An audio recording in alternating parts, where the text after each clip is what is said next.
Right, this is a big thing. Right, stay tuned. Anyway, look who's back. Look who's back. Do you remember this thing from this video? Right guys, he's back. This is like, I'll have to check. It's probably about 3 months later. And I'll take you quickly through what's going on, and then yeah, and then we'll carry on basically. But this is going to be a very quick video. I will highly advise you guys to watch the other video on this car, the one I've just showed you in there. Links in the description below, because on this video we're not going to do any fault finding or anything alike, because we did it all on the other video. On that video there we did all the fault finding. We went through all the principles, what's wrong with it, etc, etc, etc. So this video is going to be probably 5 minutes. Well, I might try to make it to 10 minutes. We all know why. Right, anyway, it's going to be a really quick video. I'm just going to fix it and that's it, and I'll take you through what we're going to do, and hopefully show you in the end the car running absolutely fine. Hopefully, fingers crossed. But yeah, I'm not going to dwell too much on this, because all the dwelling was done on the previous video, as you know. So yeah, highly advised guys, do not watch this video until you go and you watch the other one, and do not skip it, because otherwise you're going to miss most likely quite important bits.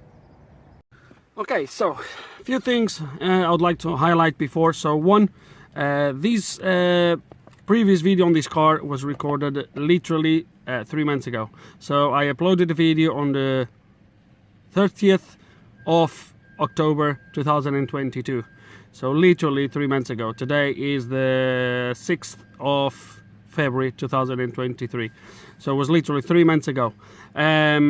This to say that I'm gonna put usually my my videos have a little bit of delay, which means the first video that you've seen on this car, you would have seen this video published on YouTube 3 months ago, and then this video. But I'm not going to do that, so I'm going to publish this video literally the week after the previous video on this car, so you guys have a kind of a fresh memory if you follow the channel.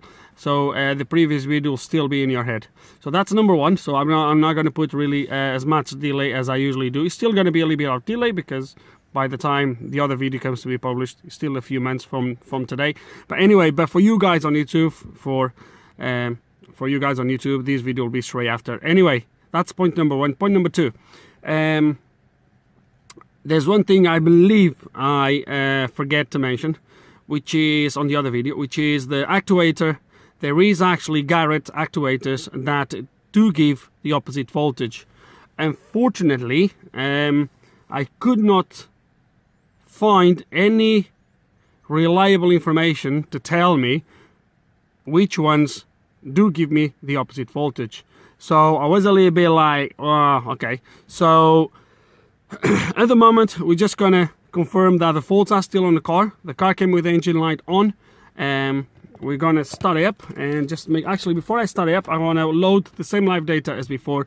I want to first understand if anything has been done, because obviously the car has been on the guys, whatever they were, whoever they were, has been there for 3 months, or I guess, I don't know if it was 3 months in there, if I don't know, but the car has definitely been there, and it hasn't been fixed. So they ended up bringing me the car, because I guess these are the guys, they couldn't fix it, or look, I don't know the background. I was just asked, can you please look at the car again?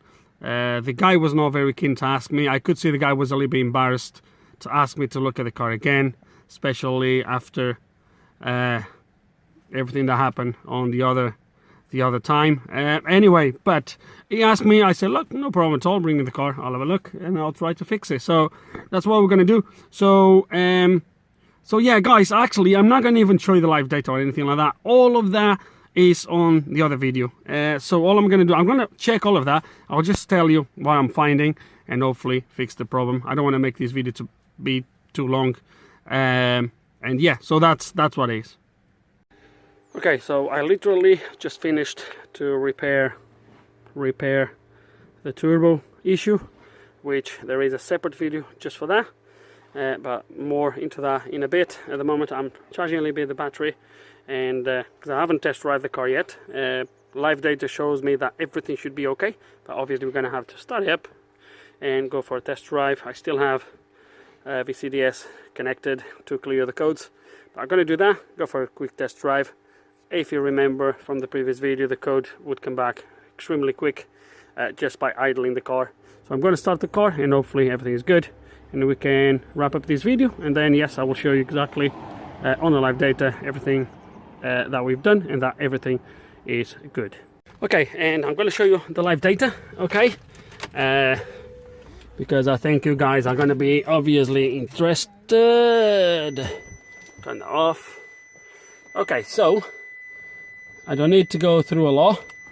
All I need to show you is from the previous video. Again, I keep mentioning these guys, but it's really important that you go and watch the other video. Why did I press this? I don't know.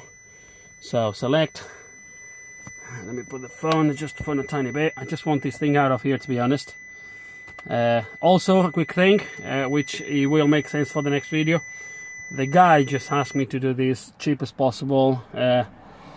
He wouldn't tell me exactly what happened with the place where the car was with the turbo, if they make a discount, because obviously the new turbo never fixed the problem. He went there the second time when he told me not to fix it, to get the guys to do it. They haven't done it and the car came back to me. So I don't know where we are, but the guy just asked me to do this as quick as cheap as possible. As you can see, there is no codes. I cleared the codes just before, but we're going to go quickly to live data. And what I want to show you is, first of all, is the exhaust temperature sensor. So which is going to be sensor number 3. Sensor number 3, 8.84 volts. So basically, guys, long story short, that just had a new sensor. Okay, it's not a genuine sensor. Genuine sensor, over 200 pounds, 230 pounds or something like that. Aftermarket 105. Is working fine, so the car is happy with that. So that's what we did. And then for the turbo, let me show you that. So if you guys remember, the highest voltage, the lowest voltage, and now we should have one here for the actual voltage, which is reading 0.7, well within the limits. So we're gonna start the car, and you're gonna see that when I start the car, that voltage goes up. If you remember from the previous video, that would be reading now 4-point-something volts, and the voltage would drop when you start the car. So I'm gonna start the car, and you're gonna see that voltage goes up.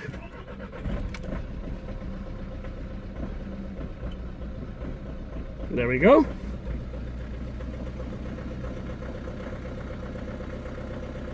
Let's see how high it goes. 3.9, 4 volts, 3.9, 4 volts. A little bit on the higher side, but as you can see, still well within what the ECU wants to see. And we're gonna leave the car here idling.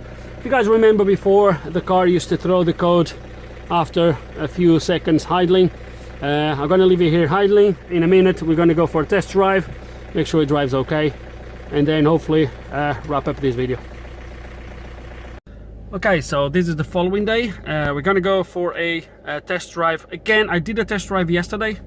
However, I was really peed off because the car threw a flashing glow plug light again, and I didn't have the tool with me when I got home.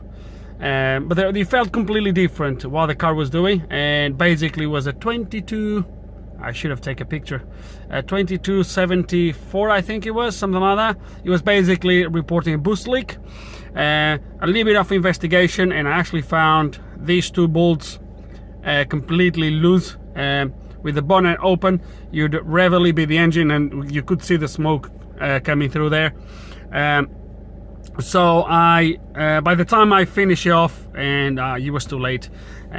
So we're gonna go for a test drive again today, and hopefully everything is good, but we're gonna go now and I will show you how the car is driving. Okay, let's gonna see if the phone holds itself where it is. If it drops, oh well, it drops. Right, so been driving the car now for about, well, only for about 5 minutes. But so far he's driving absolutely perfect. I've tried to obviously pull the boost is there, no problems at all. I'm now kind of just cruising along. Yesterday was when I was cruising along that he would throw that code for the boost leak, because he couldn't keep the boost. He was losing it, but like just accelerate and go, he would go fine. Obviously, it was only when I was just cruising. So I'm now cruising in 4th gear at about 1500 RPMs, just a little bit above that, nearly 2000, and he's driving absolutely fine. He's not throwing any codes, and that's it, guys. I've checked the values this morning again on the position sensor for the turbo. It's still well within the parameters. One thing that I did, guys, is I did a turbo learning or turbo something adaptation, I think it's called. I did a turbo adaptation, just I thought would worth to do it. And guys, the car is driving absolutely fine. Again, I said at the start I won't be here dwelling for too much, dwelling for too long, because this was just literally to show the car repaired. The car is repaired. I'm just going to turn around and show you in a second the dash, so you can see that there is no lights, no nothing, no funny lights, no nothing. And that's it, guys, for this video.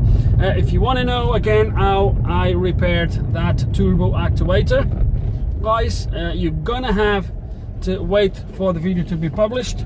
I'll just give you some heads up. I had to bodge something, and I had to do something that I was not very keen to do, but for other reasons that doesn't really matter for this video. That was the only way to do it. So let me, so 2nd gear, 4000 RPMs, boost, no problems at all. Look at this, driving beautiful. Oh, that guy just turned around there. So this is a slightly different road than the one I usually come. There's plenty of roads like this around here where there's literally no traffic, just farm roads sort of. So I'm in 3rd gear, 2,500 RPMs, just cruising. Gonna put my foot down. Here we go. 3,500. 4th gear, 5th gear, 2,000 RPMs. Yeah, I'm going a little bit too fast for this road. Right, let me slow down. And cruising along, 4th gear. Right, guys, I think I'm going to and terminate this video here, guys, because there's nothing else to say, to be fair with you. Car is driving fine. Let me just see if I can take the phone from here. There we go. Oh, come here. Let me stop here on this sort of lay-by. And as you can see, he's driving absolutely perfect. There is no lights, no nothing, as you can see. And guys, this is definitely a fix. If you want to know how we fixed the voltage on the actuator, wait for the next video. If that video has been already published, it's going to be in the description below. And again, some heads up, I had to bodge something, which if I had to do this again, guys, I will definitely do something slightly different, which is all explained on the other video. So with no further ado, and with this beautiful scenery, yesterday when I came for the test drive, where I was thinking about wrap up the video, was a really beautiful sunset over there. It was absolutely amazing. But oh well, it's half past 11 now. So with no further ado, guys, hope you enjoyed this video. Hope you have learned something. If you do still have any questions, any comments, guys, you know how it works, please put them below. And like always, thank you for watching.